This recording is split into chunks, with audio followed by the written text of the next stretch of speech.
महाभारत का युद्ध चल रहा था। एक दिन भीष्म पितामह दुर्योधन के कटाक्ष से आहत होकर घोषणा करते हैं कि कल मैं पांडवों को मारूंगा। उनकी घोषणा सुनकर पांडवों का खेमा बेचैन हो जाता है। भीष्म की क्षमताओं के बारे में सभी जानते थे, इसलिए हर कोई किसी न किसी बुराई की संभावना से चिंतित था। फिर श्री कृष्ण ने द्रौपदी से कहा, अब मेरे साथ आओ। श्री कृष्ण द्रौपदी को सीधे भीष्म पितामह के शिविर में ले गए।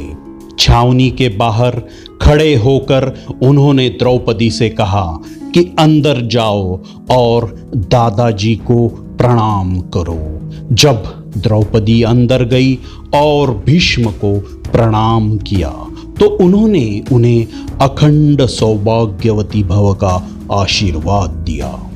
फिर उन्होंने द्रौपदी से पूछा कि पुत्री, तुम इतनी रात में अकेली यहाँ कैसे आई हो?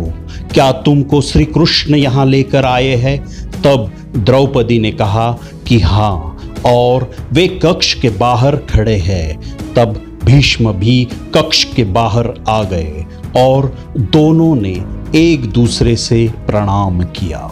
भीष्म ने कहा, मेरे एक वचन को मेरे ही दूसरे वचन से काट देने का काम श्री कृष्ण ही कर सकते हैं। शिविर में वापस लौटते समय श्री कृष्ण ने द्रौपदी से कहा, तुम्हारे एक बार जाकर पितामह को प्रणाम करने से तुम्हारे पतियों को जीवन दान मिला है।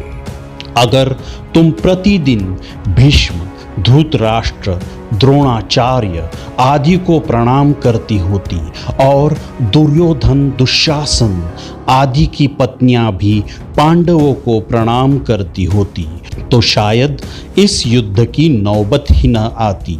अर्थात वर्तमान में घरों में जो इतनी समस्याएं हैं उनका भी मूल कारण यही है।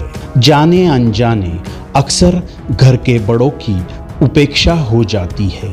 यदि घर के बच्चे और बहुएं प्रतिदिन घर के सभी बड़ों को प्रणाम कर उनका आशीर्वाद ले तो शायद किसी भी घर में कभी कोई क्लेश न हो।